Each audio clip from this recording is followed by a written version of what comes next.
பொள்ளாச்சி அருகே அரசு பேருந்து ஓட்டுநர் மற்றும் கல்லூரி மாணவர்கள் இடையே வாக்குவாதம் ஏற்பட்டதை அடுத்து அரசு பேருந்துகள் ஆங்காங்கே நிறுத்தப்பட்டன. இதனால் பயணிகள் பெரும் அவதிக்குள்ளாயினர். இன்று காலை ஓடையகுளம் பகுதியிலிருந்து பொள்ளாச்சி நோக்கி 12ஆம் எண் கொண்ட அரசு பேருந்து வந்து கொண்டிருந்தது. இதில் 50க்கும் மேற்பட்ட பயணிகள் பயணம் செய்தனர். அதே வழியாக கல்லூரி மாணவர்கள் 3 பேர் காரில் வந்துள்ளனர். ஜமீன் ஊத்துக்குழி பேருந்து நிலையம் அருகே காரோட்டி வந்த கல்லூரி மாணவர்களுக்கும் அரசு பேருந்து இயக்கி வந்த ஓட்டுநர் மற்றும் நடத்துனர் இடையே வாக்குவாதம் ஏற்பட்டது. இது குறித்து அறிந்து அப்பகுதி வழியாக வந்த மற்ற அரசு பேருந்துகளும் ஆங்காங்கே சாலையில் நிறுத்தப்பட்டதால் போக்குவரத்து பாதிக்கப்பட்டது.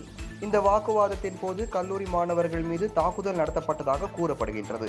இது குறித்த தகவல் அறிந்து சம்பவ இடத்திற்கு விரைந்து வந்த போலீசார் விசாரணை மேற்கொண்டதோடு போக்குவரத்தையும் சீர்படுத்தினர். காலை நேரத்தில் பொள்ளாச்சி ஆழியார் பிரதான சாலையில் அரசு பேருந்துகள் ஆங்காங்கே நிறுத்தப்பட்டதால் பள்ளி, கல்லூரி மற்றும் வேலைக்கு செல்வோர் என பலரும் 1 மணி நேரத்திற்கு மேலாக அவதிக்குள்ளாயினர்.